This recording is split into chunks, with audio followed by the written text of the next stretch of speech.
All right. Hello, everybody. Welcome to Reseller After Dark number 6. Me and Bill are going to be talking about best practices from successful Amazon sellers. Now, this is the first time I actually wrote some stuff down, so we can talk about it. Because we're gonna try to do this show. Because Bill has things to do, and then because I know he can't be in here all night with us again because he got a lot of stuff going on.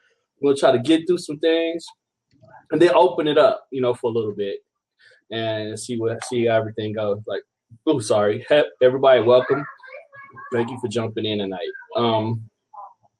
Bill, just to recap for anybody new in here, Amazon.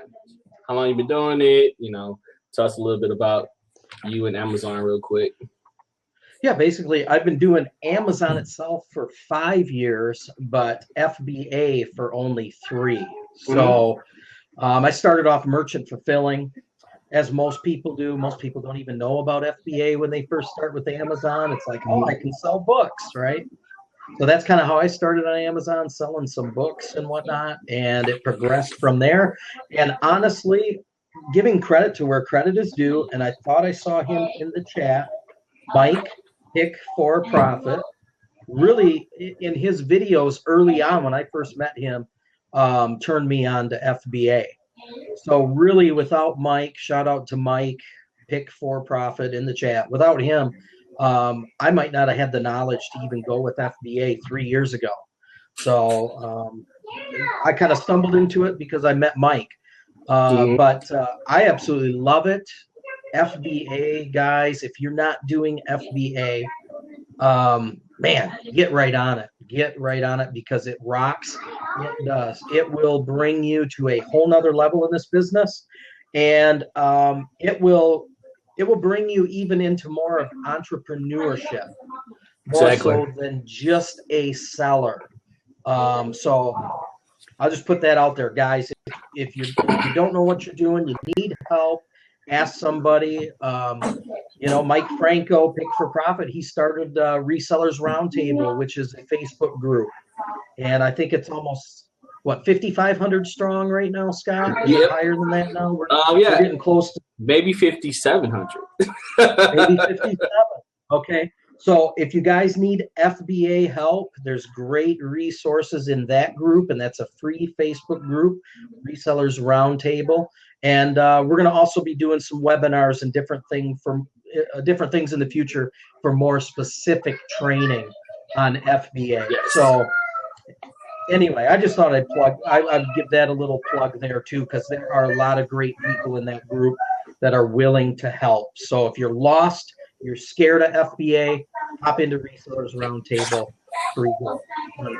That's awesome, man. Sim Seller Inc. Hello, how you doing? Thanks for stopping in today. Now, hello everybody. What I did, Bill, is I wrote down 10 things at random. Some of them is things I've thought about, some things we've talked about, some things is that I've heard asked repeatedly in different forms. So this so everybody know, this is the stage. We have Bill doesn't know what I'm going to ask him. He's going to ask You're going to put me on the spot. Yep, he's going to answer him straight from the cup, just from his own experience. All right, first one I want to go over real quick is something that is about the money, and it's something you hear about a lot of it about in doing FBA. Is you have to spend money to make money. Now, basically, what that means is, you got to spend money to make money. Basically, you have to buy the inventory to basically feed the beast. You can't sit back on your laurels ever with Amazon, because you sit back and you're like, I'm making all this money, but you're only as good as your last payout. It only lasts so long before you have to go spend more money to make more money. So what do you think about that, Bill? Yep.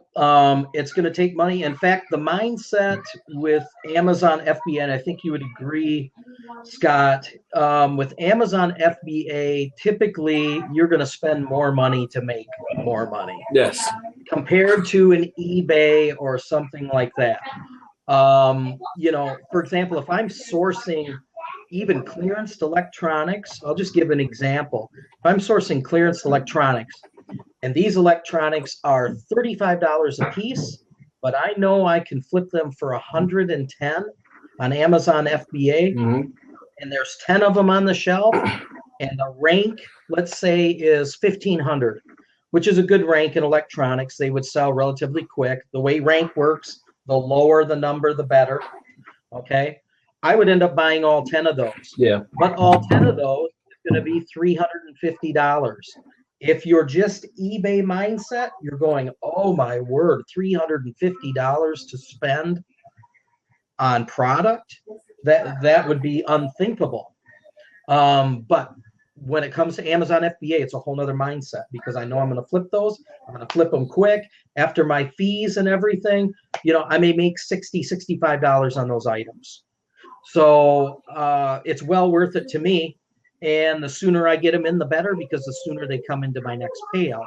Now, that's electronics. Yeah. They'll sell quick. They sell fast. I wouldn't necessarily do that with something super, super long tail. Okay, my strategy would be different. But yeah, I would agree with that, Scott. You're going to spend more money with Amazon FBA to make more money. And the more you spend, the more you typically make. Exactly. So it's a different beast. Yeah. It's a different beast. I think that leads us into because I was hoping you would lead me into this next question, but you led me into two different questions. Okay. Good for me then. Good for me. You actually led me into two different ones. But I'm going to go with this one next. Another one is, which goes to the spend money to make more money, is the trial and error of all of Amazon. And it goes to the same thing. You have to be able to have the funds to experiment with products. And what I mean by that is not just go willy-nilly buying this, to this, to this, to that. But like anyone that is wants to grow a business, you have to be able to do a trial and error period with items. I'm going to try to send in 2 of these, see what happens. I'm going to send in 5 of these and see what happens. Because there's no golden ticket that once you start selling Amazon, somebody's going to hand you like, hey, this is the key to all the profitable items on Amazon. Here you go. So what do you think about that, Bill? Yeah, it is trial and error. The more you do it, the more you understand the game, the more you understand the products, the more money you can make. Exactly. And you make better decisions. But starting off, if you're brand new, I wouldn't go deep into one particular product. If you had $500, I wouldn't take all $500 and go, this is the one product, and pour it all in. And, unless it's like a top ranked product, that might be different, if the profit margin's there. But otherwise, here's what ends up happening, Scott, and I see this all the time. People will start off with $300 or $500, and they go ahead and they buy all these books, for example, and they don't know the type of books to buy, and they're just buying books based on what other people may say. And most of those are going to be long tail. Yeah. There'll be a certain percentage that are going to sell quick. Don't get me wrong. But then you have, let's say, $100 of those sell quick, but then you have all the rest of that money tied up for long tail. Yeah. And long tail means they take longer to sell. It could be 3 months, 6 months, a year down the road. So it's best when you're first starting off to test the waters. Just kind of, you put your toe in the water. Hey, is it cold? Is it hot? What's going on here? You don't want to just jump in and end up boiled to death. Exactly. So there's nothing wrong with that. Test out a couple products. Hey, if you're unsure and you're like, man, the profit margin's there, I don't quite know what I'm doing. Maybe I'm only going to buy 2 of these electronics.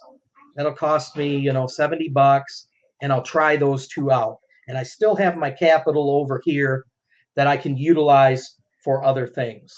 So you're not all in or nothing. Your chips aren't all on, black number 20 or whatever, Exactly. And however that works. Now you led me back to another question, another good one that I'm going back to this one too, is people that talk about the profit margins and stuff. And one thing I hear about is some people, they're confused about price points on Amazon. And this is something I see a lot of, and it's selling low cost inventory will kill you in the long run. And I think that leads perfectly back to the point you made with the books. if you are constantly buying or thrifting items, and you got them listed on Amazon for $4.99, $5.99, $6.99, you just spinning your wheels. You're just treading water. You know, you're not making money. And a lot of those times, if you're not paying attention, you're actually paying Amazon to sell your stuff for you. So, what do you think about that one, Bill? Yep, absolutely. You know, and again, you're, you know, how many other people are selling that particular book? I mean, you got to look at that. Yep. You know, I mean, that again, you know, you have a 500,000 rank on the book and whatnot. That may not sell for 3 months down the road. Yeah. Now, I've kind of given you guys a little bit of a tip. Electronics is kind of a good place to kind of start. Yep. Okay, because you can, you know, clearance items, that kind of thing. Absolutely. Check out clearance stuff. I'm not going to give the whole farm away in here, but check out clearance stuff. Electronics is a quick way to get your cash flow going because it's fast turns. Fast turns. Everyone's into electronics. Everyone's into cameras. Everyone's, you know, into, you know, radios and different things like that. Prepping stuff, you know, these survival radios, all that kind of stuff. Mike says video games. That's another one. Mike. That's another one. We won't say exactly what video games, but you know, hey, if you're willing to do the work, you'll figure that out. Exactly. I am not kidding. If you're willing to do the work, you'll figure out exactly what video games. That's where I would start, guys. Definitely. And you know, like you said, Scott, I wouldn't mess around with making $2 on an item, especially when you're first starting off. Yeah. You need to build your capital. You need to build your capital. The more experience you get, the more cash flow you get, the more you can have items or cash flow tied up on certain items that are going to consistently make you a few bucks. And there's nothing wrong with that business model as long as it's not your whole business model, in my opinion. Yeah, we talked about that on a couple shows back about the volume. If you can do volume and you clear $600-$700 a day, that's fine. But if you got 100 items in your store and you're making $2-3 profit a day, that's the issue. You know what I'm saying? That's when it becomes an issue. So it leads us to another best practice is always keep your best sellers in stock and liquidate that stale ass inventory as soon as you identify it. I think a lot of people have issues with that on Amazon. Like we talk about long tail, but there's a point when long tail items become stale inventory and you need to get rid of it to get the money back. You know, I mean, there's nothing wrong with keeping stuff around waiting on that right buyer. But at some point, and that's all up to the person, your business model, how much money you got tied up into it. At one point, you got to get rid of that stuff. What do you think about that, Bill? Yep, clear the stale stuff out. If it's been sitting around a long time, you got to adjust your price. You have to look at something. Why is it sitting? Has there been just a run on the item as far as sellers? Is there a lot of sellers coming in on it? Why is it, you know, where it's at today? Why is it not selling? And there may just be times, guys, you have to clear that item out, take whatever cash flow you get and roll it back into your business. Exactly. And put it into some fast turns so you can recover that money. And, you know, the hope is that you wouldn't have to take a loss. But let me tell you, sometimes it's better to take that 50-cent loss on several items to get that cash flow so you can roll it over instead of dorking around, keeping that stuff around, hoping, oh my goodness, the stale inventory is going to one day pop back up and I'll make a couple bucks. That just doesn't make sense to me. It does. Yeah. So, and guys, you're going to make mistakes. You're going to make decisions where you thought the item was good and you sent it in and Amazon came in on it and all these other people came in on it. And you know what? Like we always preach, right, Scott? Don't go super deep on an item. Don't go deep. Because if you do have to take a little bit of a loss, it won't kill you. And you can roll that cash that you get back on the loss back into a profitable item. Exactly. So, hello, Christy just jumped in. Christy Stevens, hello, how you doing? Hi, Christy. But this leads me to the next best practice. Because, okay, you got a point now where you got this inventory, and you got to liquidate. You need to get rid of it. But a lot of people, they do this mistake, and they start participating in the race to the bottom. And that's one of the things that can turn your 50 cent loss, like, oh my, I take a 50 cent loss, into I owe Amazon $20 for selling my product. Because what happens is you flip, and then you see these people 1 cent, 2 cent, 3 cent, 1 cent, 2 cent, 3 cent. Avoid the race to the bottom. Even though you want to liquidate your inventory, set your price. Don't go below your acceptable profit margin ever. It's got to be a spot where you like, okay, I'll just take 15%. I just need to get out of it. But don't just if you get to a point where you just want to make $1, just bring the shit back to you, donate it, and write it off for your taxes. You know what I'm saying? Don't get involved in that. What do you think about that? Yeah, I mean, when you're buying an item, you should already have a predetermined, hey, if it goes to this level here, I know what decision I'm going to make on that item. If it's something like, for example, a hot toy, that may be a different scenario. So that item drops down, there's a race to the bottom, it's Q4, everyone all of a sudden knows about it, everyone's in on it. An item like that, I'm going to hold. Yeah. And I'm going to wait because it has a great rank. It's Christmas time. Everyone's rushed in. Now all of a sudden the panic's on.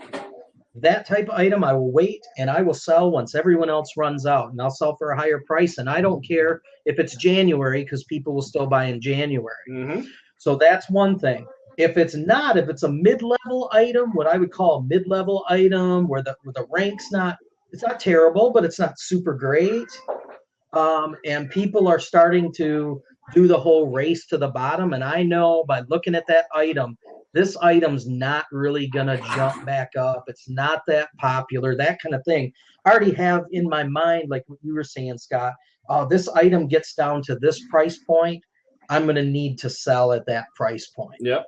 And so I'm already thinking that. And it's kind of, I've had experience doing penny stocks. And it's kind of like the same thing because penny stocks are really volatile. So before I even make that buy in that penny stock, I know if that thing goes to the crapper, I know exactly where I'm going to sell it. So if it's headed here and it hits this particular area, I'm selling it and I'm taking whatever. In that case, it would be a loss in the penny stock market. But in our case, it would be a lower profit margin. Exactly. And it goes back to the trial and error thing. It does. It goes back to that because you have, if you are nervous about your money all the time, you're going to make these mistakes. You're going to race to the bottom when people start playing with the prices a lot. So you got to be committed in a little bit. You got to do trial and error. You got to get some experience. You got to, like Bill said, the mistakes are going to happen. You're going to make a bad buy. You're going to lose money. It's just part of doing business.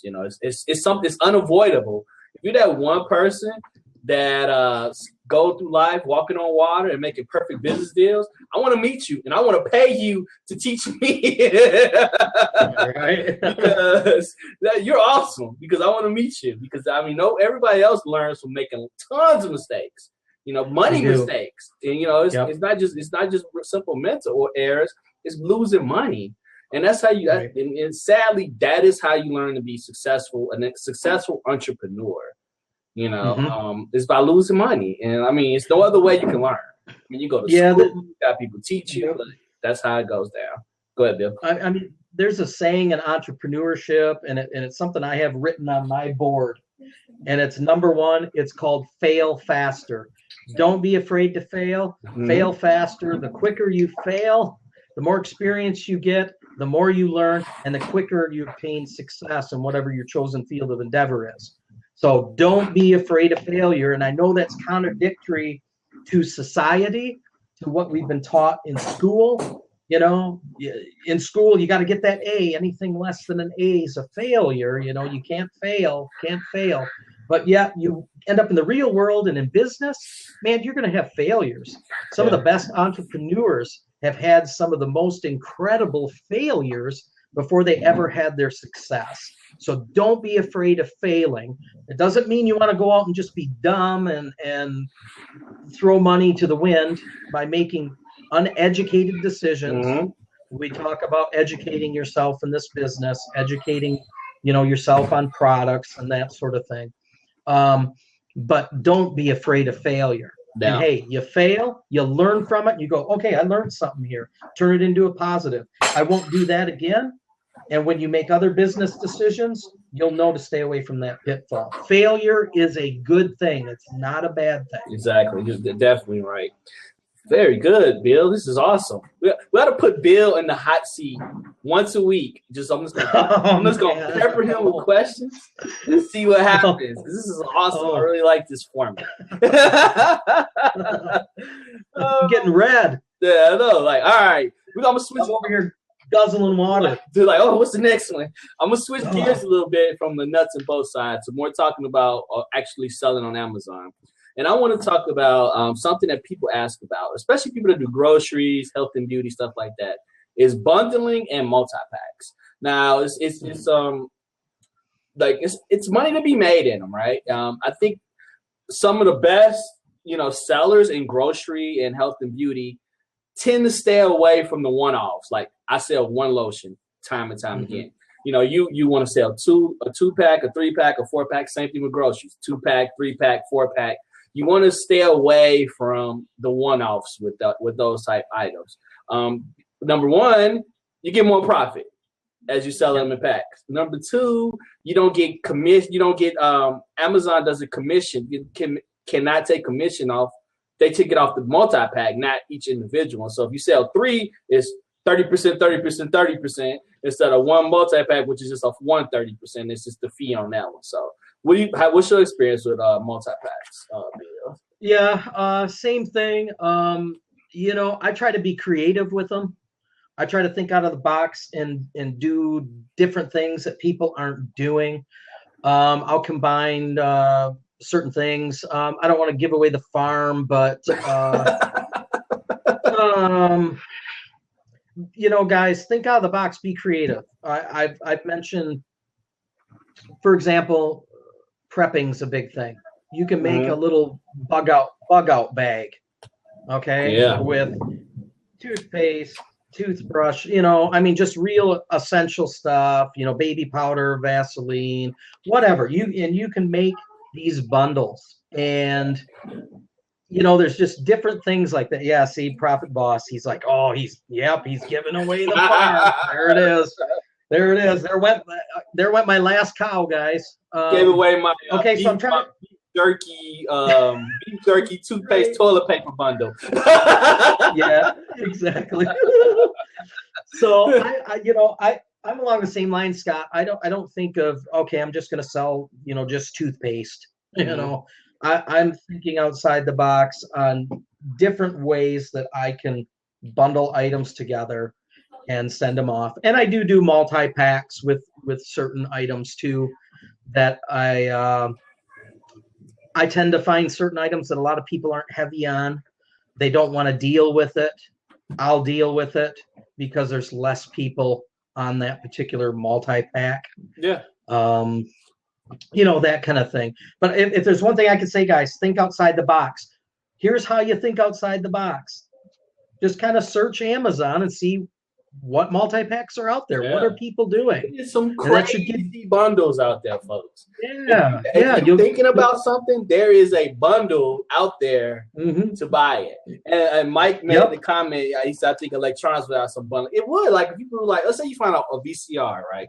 You put the VCR and the cables and maybe the VCR, the cleaning tape, you know what I'm saying? And maybe, I don't know if you can do a movie or not, but you know what I'm saying? It's like a bundle like that. It's money to be, it's a little more time consuming, right? But the payoffs are so much higher. You're making your own product. And this is something that on some level you have to market, because you make the product list and it just sits there unless you do something with it. So it has to be something you committed to and you want to invest your time in. It's different than selling a 3-pack of lotion, because people are going to find that. But if you're selling like a baby shower bundle that you created, you're going to have to advertise that. You're going to have to get it out there so people can see it. So, like a tailgate bundle. Anything like that. You're going to have to get people eyes on it. but the payoff is so much higher than just selling a barbecue sauce or a fork.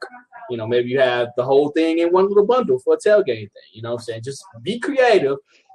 Start with things that you like to do, so it won't seem like it's a job. You know what I'm saying? Build your bundle like that. But it's tons of opportunity in bundles, tons. Yeah, think times and seasons. You know, you got football season coming up. You've got Halloween coming up. You've got, you know, Christmas coming up. So what creative things can you bundle that people just cannot resist? And then you got to promote it, like Scott said. That's a must. You have to promote it. You know, utilize social media, and promote that thing. So yeah, exactly. All right, this is going splendidly well, Bill. All right, going. Well, you're doing a great job, Scott. Thank you. I appreciate it. We'll go into our next topic, and this one is about the nuts and bolts again. This is something Bill is really. Oh, hey, Scott. Scott, before you go, I see Profit Boss had a question. Describe the difference between bundles and multi-packs. Okay, sorry about that. Multi-packs is, like I said, it's like when you're selling toothpaste. You sell them in 3s, 6s, 12s, 24s. That is a multi-pack of something. And those do really good in the health and beauty area, where you have like 3 beauty creams, 6 beauty creams, 6 lotions, 6 I don't know, packs of condoms, whatever. You know what I'm saying? It's always more than one, multiples. A bundle is something you create, like a tailgating bundle where you'll have barbecue sauce. Maybe you'll have the barbecue sauce, the rub, the fork, and some tongs is your bundle. And that's a bundle. You'd be like, you market that as a tailgating essentials or something. That's the difference between like a bundle and a multi-pack. So, sorry that we're using all the terms and we didn't even describe it at the beginning. Thank you, Profit Boss. Hey, he's going to keep us on the straight and narrow. All right, back to the nuts and bolts of best practices. This is something I think is very important and probably overlooked a lot. And I just called it pinching pennies whenever possible. And it's basically you're running a business now, right? So you have to think of it like that. Everything you do is taken away from your profit. You're going to buy tape every day. You're going to buy boxes. You just running around in your car wasting gas. You know, it's you have to be able to cut costs wherever possible, because the more costs you cut, the more profit it comes into your pocket. And by working from home, let's say I'm just going to assume that most of the people in here that's doing Amazon does not have a 700 team warehouse. I'm assuming that the people that's watching us are at home. So, you know, you're at home and, you know, you got your internet, you got your electricity, you know, you're driving around to these thrift stores or shopping, you're online shopping. And you got to think about how can I cut costs to maximize my profit? Bill, you want to weigh in on that? Yeah, it's important. You know, the more you get involved in FBA, the more costs you're going to have. I mean, you're going to utilize more tape. You're going to utilize more dunnage, all of those things. So you really want to do your research. You really want to find the best prices on those things. And if you're buying them locally, if you found a place locally, plan out your trips well. Exactly. I mean, if you're already hitting thrift stores, if you're already in the area, swing in and get your supplies. You know, don't come back from thrifting or come back from sourcing for FBA and you're back at your office and you're going, oh, crap, I forgot to get my dunnage. Now you're running back out and wasting more time and that sort of thing. You know, and if you're ordering online, hey, I know prices fluctuate all the time online. So you want to be attentive to that and get the prices at the best possible price that you can. Sometimes the more that you order, the better price point you get, right? Yeah, Scott? exactly. You know, so save up your pennies. It goes back to, hey, if you're pinching pennies, you're going to want to save your pennies also. And, you know, I have a certain amount that's budgeted for my, you know, my expenses, my shipping expenses, for example. So I know, for example, this is what my budget is this month, for shipping supplies. I know just about when when I end up running out. And so you can plan all that. It's important to do that because guys, once you start selling a lot on FBA and it compounds and it compounds and it compounds, right, Exactly. Scott? Things happen really fast. They do. You're like, oh crap, I'm out of boxes. Oh, oh man, I'm out of bubble wrap. All of those things. So your business accelerates and you don't always have time to think on the cuff. You want to write stuff down on your whiteboard and, hey, I need to reorder this and I need to start looking now for the best price point, or, hey, talk to some of your other picking buddies, some of your other reselling buddies. Where do you get your supplies? People are happy to help and share information. Maybe Scott's getting his bubble wrap cheaper than I am, and he's more than willing to share that information with me. So network with the people that you know. Yeah. So there's all these different ways that you can save money in this process, because it really is a must. It really is. You want to not cut corners, but you just want to be smart. Hey, how can I save a few more bucks a month? It all adds up. Yep. And I see some really good comments about this topic. Like Ken's like, you can't minimize your costs without knowing your true cost. And that is so true. I know we touched on the subject before in another blab, but it's when you're new to this, new to Amazon, I think you get caught up in the euphoria of it, of making the money, and you gotta, like I said, you gotta run it like a business. I know I keep beating a dead horse saying that, and you have to think about these things, your true cost, how much, where's your money going on a daily basis, because every day, even if you're not doing nothing, you got money coming in and out from all directions. So you have to know where it's coming to, where it's coming in, and where it's going out every day. And that's part of running a business. It's not just about going scanning items and sending them in. That's part of it. But managing the money flow is important. Very important. Very important. Oh, it's critical. Very important. It's the lifeblood of your business. Yeah, exactly. The money flow. It's not just about what profit that you make on a particular product that you buy, for sure. And, Kenny makes a good point too, because I have my certain suppliers that I utilize all the time, and I will check periodically to see where their prices are at and if they've changed. But sometimes for me, it's not.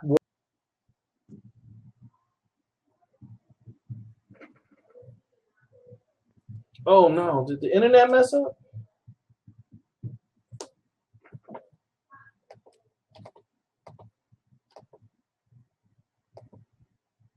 Worth my time necessarily. Is Bill here? And did Bill freeze up? Did I freeze up or did you freeze up? Oh, only Bill. I was like, damn, because it's storming in my area. I was like, damn, did I freeze up? It could be. It could be. We lost your video, but you still got audio. Yeah, try to. Okay, you still had audio. Refresh maybe. No, it's Am just I okay now, we just hear you. Okay. All right, Bill's refreshing real quick. Thanks everybody for jumping in. We got Jenny in the house. Oh, is that better? Yeah, we good. Go ahead, man. Finish okay. I was just saying, I think Kenny had a good point, because sometimes it's not profitable to sit and spend a bunch of time to see, can I save $1 on my bubble wrap right now, and that kind of thing. Time is money too. So I check it periodically. I'm not like constantly sitting at my computer. Okay, yep, bubble wrap's down 50 cents today. Maybe it'll be down 75 cents tomorrow. But I do check it periodically. And hey, if someone else comes with a better product or better price, or I find someone in my network that can get a better price, I'll definitely pursue that. So. Oh yeah, and this goes to something that this is something I didn't write down, but something I'm going to write down now. Write it down, man. Write it down. We're going to go into that in a minute.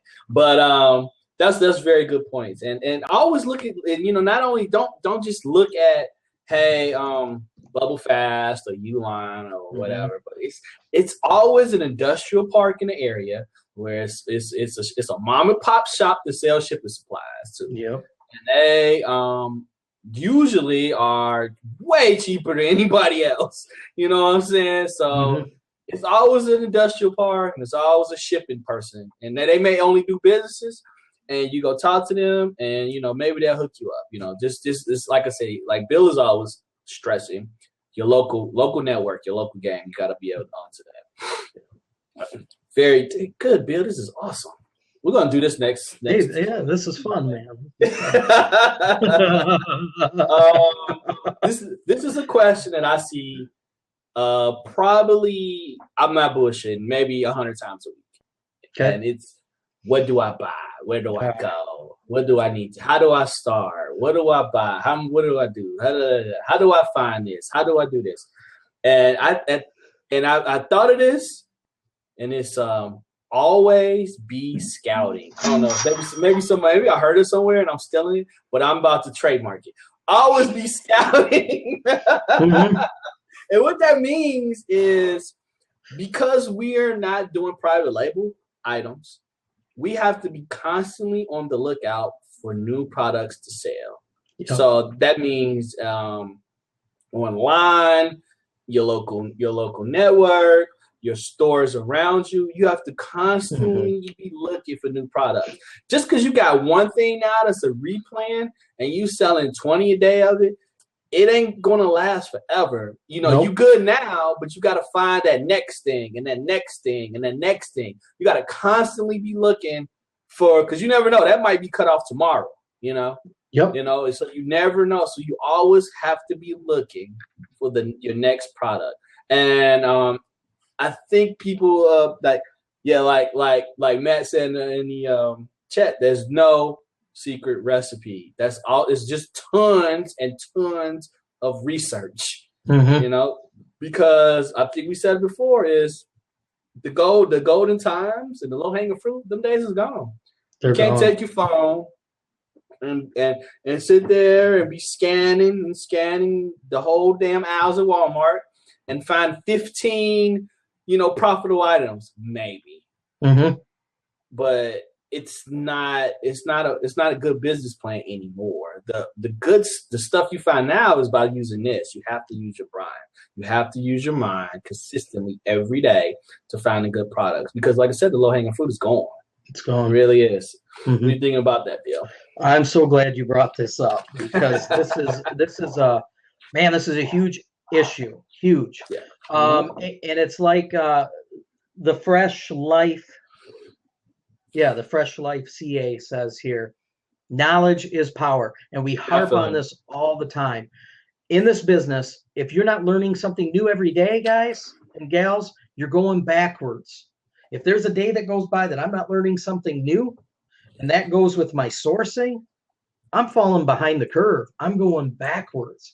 So we have to always be diligent in looking for new products, new items to sell. And you can find them at the Goodwill. You can find them at the estate sale. I can't tell you how many times I've gone to an estate sale and there's something new in a box. And I know, man, Amazon FBA, this is an $80 item. They're asking $20 for it. I mean, garage sales, there's always stuff new in the box, So you got to always keep your head on a swivel, always be looking around. Hey, what can I learn today? What's this worth? Man, I've never seen this before, but it's new in a box, and I do the research on it. Because like you said, Scott, low hanging fruit, those days are gone. Those trees have been pruned to death, guys. It's not going to happen anymore. So it's not enough to just go into the Walmart. It's not enough to just go in the Target and start scanning every aisle like people were saying to do, 2 years ago. That's just not going to be enough. You're going to have to learn beyond that. And you've got to. So, I utilize my local online auction. There's a local online auction. It's kind of almost like an eBay, but it's local. And wait, Bill, don't go into that yet. Oh, okay. Oh, boy. Bill, all right, let's get on the topics. I had to hit the brakes on Bill. You're going to start to think I saw your sheet. All right. Break that, reverse that. Okay. Oh my God, we let you in a minute. We just want to get through all the topics, and then we're gonna open up to see you. I'm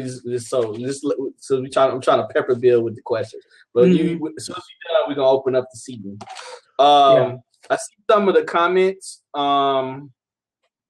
We got Fryer Ward who said, "Hey guys, we're just getting started, and the hunt for supply sourcing is the grunt work right now." Yeah, sourcing. Like I said, the scouting part is probably the hardest because like we are basically buying other people's shit to resell it.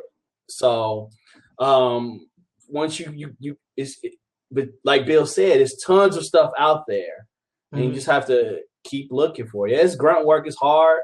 Once you get a nice consistent amount of replens, you can take a small breath. Yeah.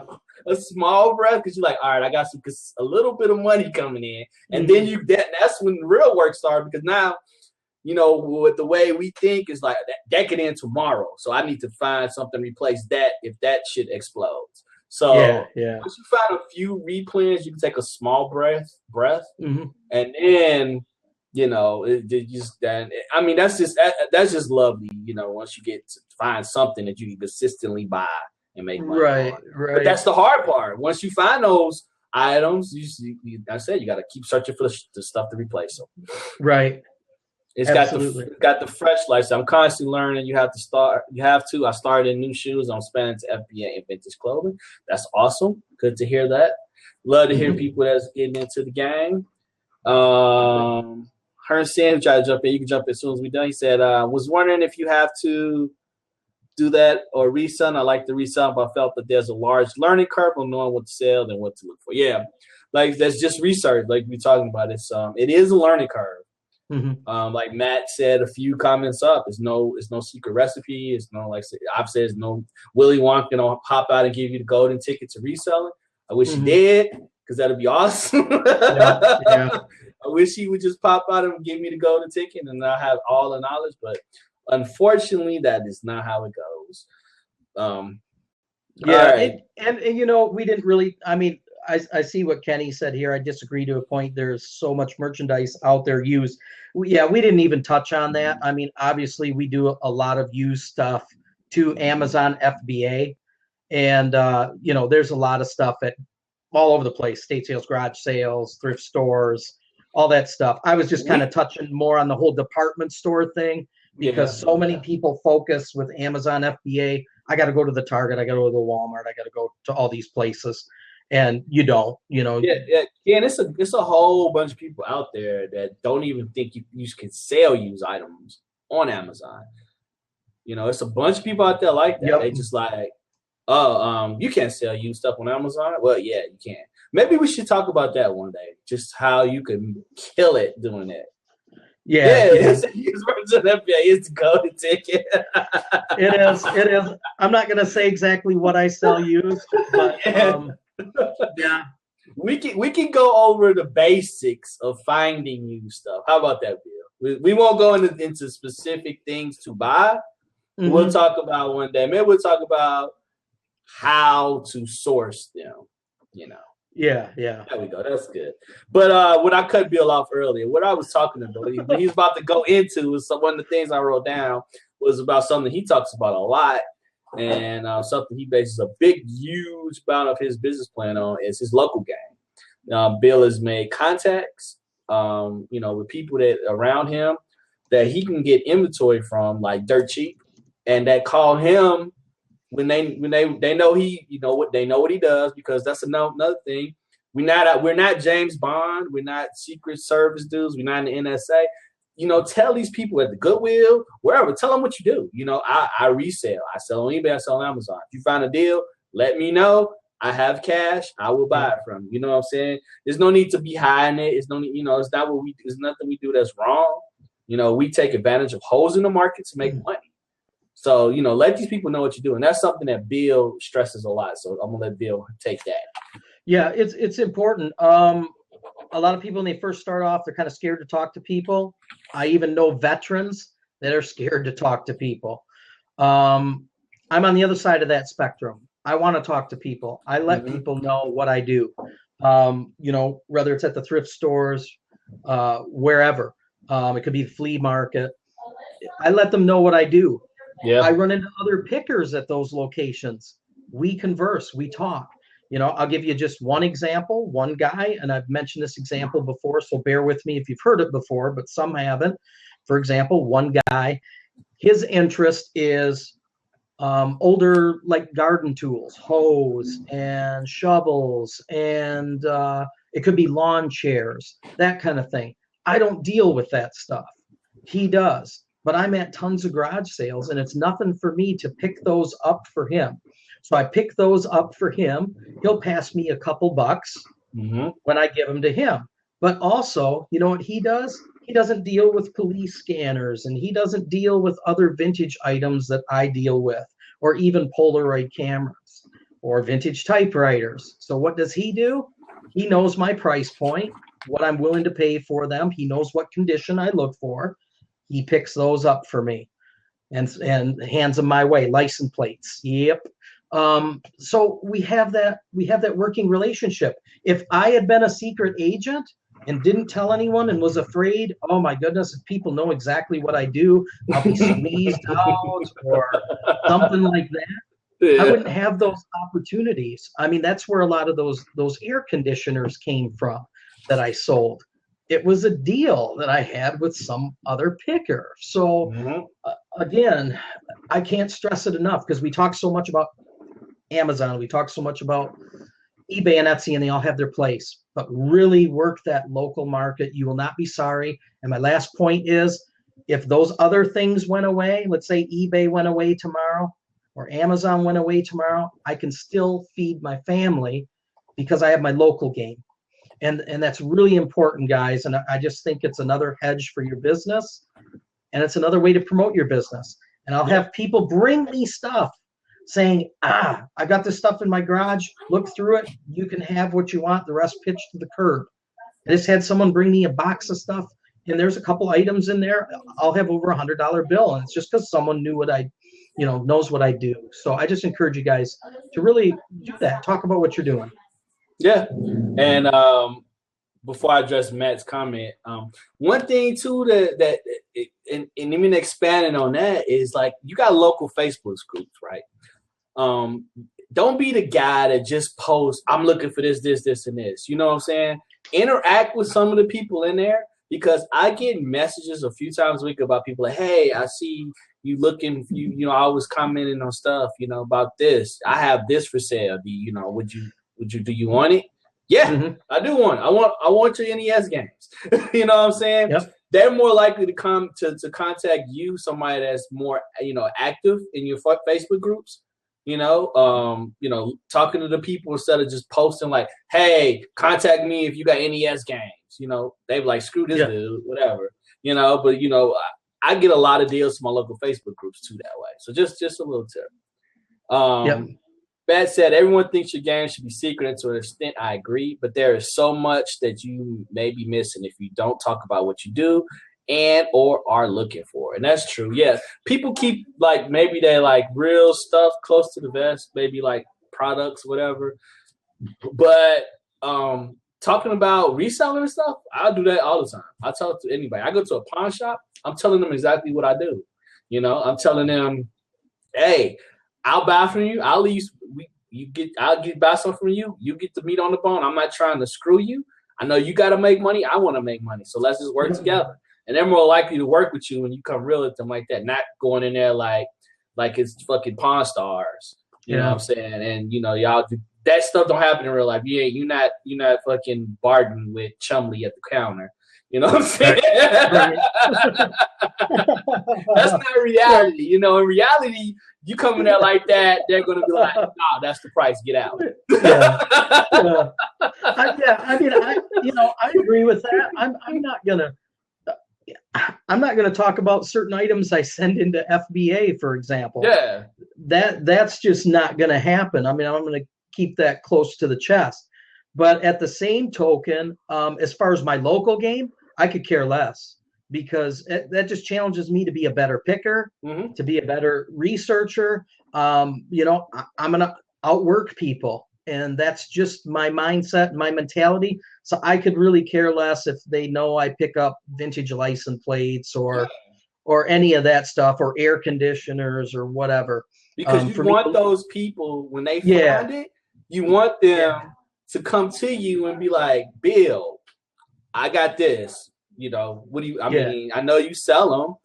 You know, I'll give you a fair price, 50 cents a piece. Okay, I'm in. You know, whatever. Yeah, right.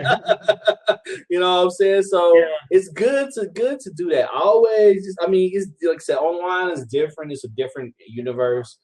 You know, you know, but as far as locally, I mean, you know, let the people know. When I'm at the Goodwill outlet, you know, they even know what I'm looking for. They be like, hey, we got some of these VHSs in you always looking at. They got these board games, you know what I'm saying? They even know, because I tell them, like, hey, you find some jerseys, you let me know. You put them in that bin. Right. That's you know what I'm saying? Let them know. I mean, but yeah, that's good. Remember, you know, your local game is very important because it's another revenue stream and it's another way to bring in inventory, which is important. Yeah. It's 9:50. I'm right on time with the last point. Man, you are on it. Our last point. This is behind. What am I looking for? What do I need? What should I find? This is like probably the number 2 question I see when it comes to selling online. And that's people asking tax advice. Now, we're not about to go into any tax related topics. But the things you hear people ask various questions all the time. What type of sales tax should I charge? What's the nexus with Oklahoma compared to Maine? What do I do about this? I mean, how do I set it up with that? Okay. Plain and simple. You need to run this like a business, like I said. And if you're going to run this like a business, that means you need to get someone on your team that knows the tax laws. Not your cousin, not your internet searches, not little Johnny down the street that may know a few things because he do his own taxes on H&R Block every year. No, you need to get a CPA and let a good one that understands e-commerce. You know, not somebody that you come in, they don't know what the hell you're talking about. Yes. You need to invest in that. You know, that is probably the number 1 thing you need to do because like I've said, we say all the time, this is a business. You're running it as a business. So you need someone to have your back. You need a good CPA, Bill. Man, hey, Joe, thanks for coming in. And Jason, thanks for coming in. Go ahead, Bill. We get this all the time, Scott. Yes. Hundreds of questions about taxes. You know, inbox questions online, emails, whatnot. Yeah, CPA that knows e-commerce, critical. I don't answer tax questions. I may know the answer to some of them. Yes. I don't answer it. No. I don't. I won't entertain it. You know what? I mean, my CPA was straight up front with me in the beginning. You know, hey, if I'm going to work with you, you are not going to be boasting your numbers on the internet. You're not going to be giving out tax advice yourself, any of that kind of stuff. And he is absolutely correct. So that was some of the best advice that I got from my CPA because I see so many people flaunting numbers. I made this much. I did this much on Amazon this month and yada, yada, yada. And there are IRS people that do troll the internet, folks. And they're looking for those people that really want to talk a lot. Yeah. And, you know, I know that for a fact. So it was just great advice. And that's the kind of advice you're going to get, you know, when you get that CPA. You're going to get that CPA and they're going to handle it. Because I don't know. Hey, something sells over in the distribution center for Amazon FBA in, let's say, Arizona. I don't know what the tax ramification is for that and how that all works. And, you know, it's not technically sold here in Michigan. It's technically sold from Amazon, blah, blah, blah, blah, blah, in Arizona. So my CPA handles all that. I don't worry about all that. The one advice I can give you, keep good records. Yes, Scott? Definitely. Keep good records. And that's just Track that's something that Kenny said. And he said people need to know what to document. Some discussions, but yeah. Basic stuff like document your miles. We could talk about documenting stuff, but when it gets into numbers and hard facts, me personally, I think you should be asking people that online anyway. You know what I'm saying? Talking about basic tax stuff, like, hey, like I'll ask Bill, like, what do you think? You think you should do the, maybe the mileage deduction or write your car off as an expense? That type of question. Like, I'll be like, what do you do? He may answer that. That's okay. But it's like, Bill, how do I settle my tax? No, see, that's when you cross the line. You crossing the line. You're a habitual line stepper. You can't ask Bill tax specific advice. Stuff that you can easily find out about, that is fine. You cannot go over that though. I'm not going to answer specific questions about your tax. That's where you'd be like, you really need to talk to a tax professional, someone that can handle your business for you, because they will let you know, hey, what the best things you can do based on what you're doing. Like I had, maybe you live in a community where you can't even run a fucking business out your house. And there are people like that live in a homeowners association, and they not even supposed to be doing this in their house. It's certain people like that. But your CPA can tell you what to do about that. Your CPA can help you. It'll help you. It really will. And that's a business expense. Yes. It's something that you can write off. Treat it like a business. It's a business expense. There's at least one CPA in the group. There's always one CPA in the group. Somebody that's cutting and pasting IRS stuff that they Google real quick. That's funny, Kenny. There's probably a good baker's dozen. We got hey Trevor, thanks for joining. We got Matt who said, especially with e-commerce, they are itching to regulate the internet. They want their money and will make an example out of you. That's true. It's one thing that we talked about before here is it's no, like I'm gonna give my opinion about this, but I think that all the states just doing a money grab now, and as sad as it is, I think it really needs to be a federal thing to regulate the states, because some states they tax you at the state, county and city level. Some states don't tax you at all. Some states it's just a county and city tax or just a county tax. So it's so different all over the country now. Each state is seeing how much money they're missing out on, and they want a piece of that pie. I think we're years away from, any kind of, regulation of how it's supposed to be. But that doesn't mean the IRS will make an example of your ass. If you're sitting there making $100,000 a year and you're claiming you're not claiming it correctly. You're not paying your taxes. So yeah. And especially if you're talking online and that's not adding up. So you know what I'm saying? Like you claim the laws, yet you just bought a new townhouse. And you're posting it in a Facebook group of 6,000 people. Yeah, exactly. So that's something you need to think about. If you're going to do this, you need to do it correctly. You need to run it like a business, and you get federal prison. Federal prison would suck. Especially the first day you're there, like, why are you here? I cheat on my taxes from my Amazon account. Oh man, yeah. Oh my goodness, that would be the worst first day ever. You're gonna end up in a corner somewhere, and that would not be good. Worst first day ever. Yeah, it's a business.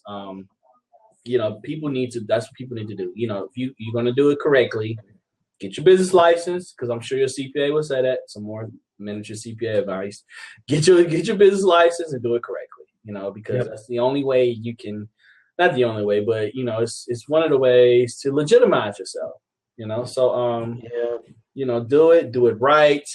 Do it right from the beginning, and you won't have to worry about these things later on, because tax stuff can keep you up at night. It can keep you up at night, and it'll really bother you. So, you start into this business mindset from the beginning. Definitely, always, it's running like a business. And Bill, we actually covered 11 topics in an hour. Wow, that's really good, man. 11, and I added one. And you add, So we covered 11 topics an hour. That was good. I hope people found value in this. And it was pretty cool. I really like this. I like peppering Bill with questions, and he wasn't prepped. He wasn't prepped at all. And I'm gonna get him next week. I'm gonna come up with a list of questions. I'm gonna pepper him again. Maybe next week it'll be like just 10 eBay best practices, and I'm just gonna pepper Bill with it. You know what that means, guys? He's gonna really think hard. How can I'm gonna have to get you. How can I stump this clown? This would be cool, man. This is cool. Oh man, I liked it a lot. So I actually opened up the seat. Probably gonna go for a few more minutes. If anybody wants to jump in, the seats are open. Who just jumped in? J.R. Hines, how you doing tonight? We're talking about Amazon FBA. But somebody's jumping in. Good. Jump. All right, sorry. My calves are getting sore from jumping into so many rooms. So what's going on, guys? Amazon selling, right? Yep. Cool. Do you do affiliate or private label rights? No, I sell actual products. Okay. Selling, import, export? Cool. Yeah, we sell actual products and not affiliate marketing like that. Right. That's for those amateurs, right? No, it's just two sides to a different coin. I ain't gonna hate on them. I get it. What is your take on trading reviews for product? I think it's bad business. I think you need to, earn your reviews, because the only person to get cheated is the customer. So, once your product really starts selling, then these people see these good reviews and they get a shitty product. So, I think a lot of private label people make that mistake in trying to build feedback that way, and they should just let it grow organically instead of would you agree that there's a high barrier to entry sometimes in showing up in that search engine for newbies? No, I don't think so. I think if you do it and you do it right and you market it, then it'll grow organically on Amazon. You just have, if you're gonna private label, that means you gotta invest in yourself. You ain't gonna go into and invest in a product with $1,000 and just hope that it'll come out. You gotta, if you're gonna buy a product and you're gonna put it out there for it's your brand, it's you, then I think you gotta have the marketing behind it. You can't. I don't know. That's why I haven't jumped into private label yet, because I have a lot of thinking about it and how I want to market it. Because I want to sell my private label online and offline. So it's going to be a brand that I make. So okay, cool. Well, the reason I ask is because I have a platform that I'm getting ready to deploy. It's a marketplace. Traders. I've looked up everybody. I am a full stack developer. I'll warn you. So it's going to be shop with reviews, which there's already one out there, but this one's legit. And for newbies, I feel like it's a way to actually show up in the search engine.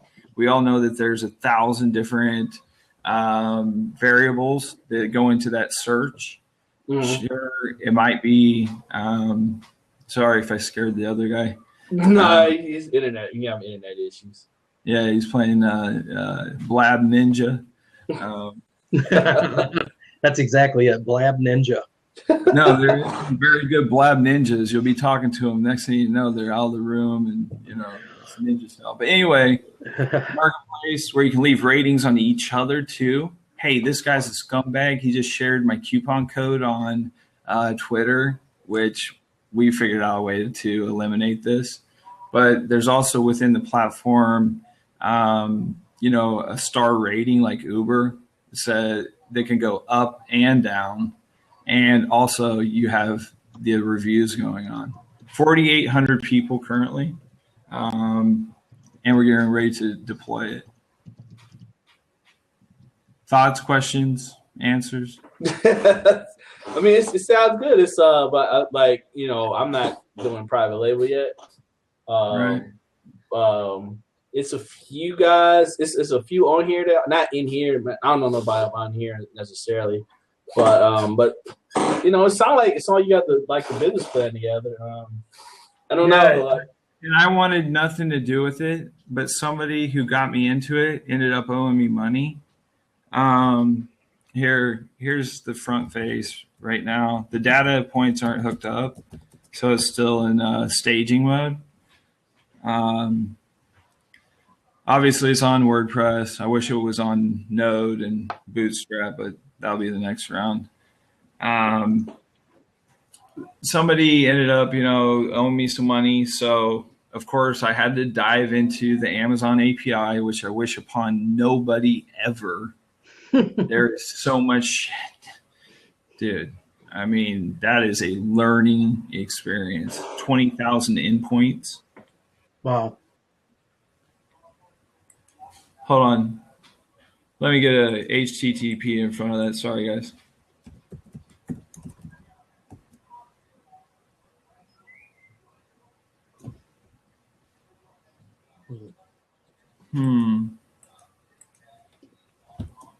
Oh, shit. I spelled engine wrong. Sorry. Never trust somebody who can't spell.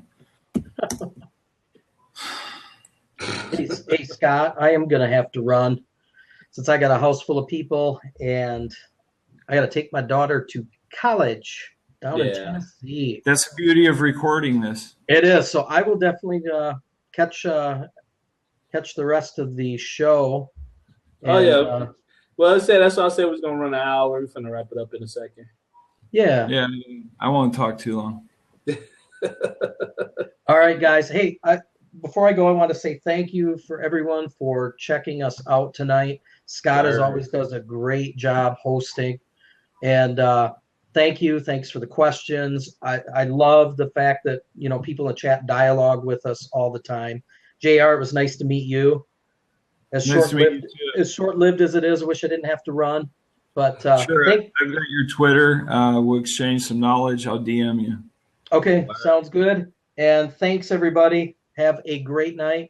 Later, Bill. It's always a pleasure. All right. So going back to the platform, there was a lot of corruption in these coupon codes being hacked or spread virally. Even any coupon code, people would get on and share it via Twitter and completely wipe out an inventory of some pretty big companies, right? Yeah. So we put precautions in place. We know you can never know who the hell everybody is, but we're pretty good at big data and have a good feeling for their clout score has to be above 60. Who we're dealing with and who's involved in this platform.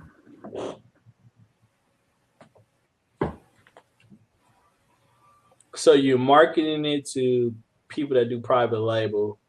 No. Or what? If you have a good product or if you understand how to, if you understand the API and are pulling, favorable products and slapping an affiliate code on there, it's all about building that user ID, right? Yeah. That's one of the main factors in the search.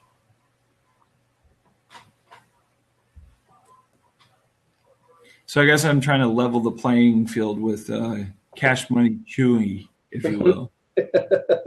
How many items do you have online? Me, not a lot. I probably have about 1,000. Not a lot. 1,000 at what price point? 10 grand a piece? No. I sell on Amazon. I'm not not that high. Right. Diamond ring, right? Yeah, not that high. I'm about 1,000 items. But right. But like I said, I don't do a private label thing. It's all, I just. So let me ask you this. I thought about doing a platform like this that introduces private label sellers to people like yourself, a marketplace. Like an Alibaba, but more friendly. You mean so people that want to get into private label can? That's all. That's what you mean like that? Yeah. I mean, like we've talked about that. I'm not a squeeze page developer and gonna have a webinar on Wednesdays and try to sell people this. I'm all about taking friction and taking the snags out of lines. So leveling the playing field. Oh, okay. Well, I mean, that's cool. If you want to do something like that sounds interesting. I mean, I've been interested in getting into private label. That's one of my things I'm going to probably be doing. Something I'm working on locally. Like I said, something I'm working on is locally. I'm going to do it locally and online. So let me ask you one last question. I'll get off here. Do you use Shopify on your storefront? No. Okay. No, I don't. Yeah. I'm actually going to try to put them out of business too. So anyway. Sounds good. Awesome. All right, man. Well, thanks for letting me in. Yeah, no problem, man. These guys know their shit. David, I'm going to ping you after this and keep it real. Later, man. Thanks for jumping in. Let us hear about it. All right, everybody. I'm going to be ending this. Bill came in. He had to jump out, though. Thanks to everybody for jumping in tonight. Do appreciate it. I don't know if we're going to do it tomorrow night or not, but probably if it is, I'll post it. So, but thank you, everyone, for coming in tonight. I do appreciate you hanging out with us. So, peace.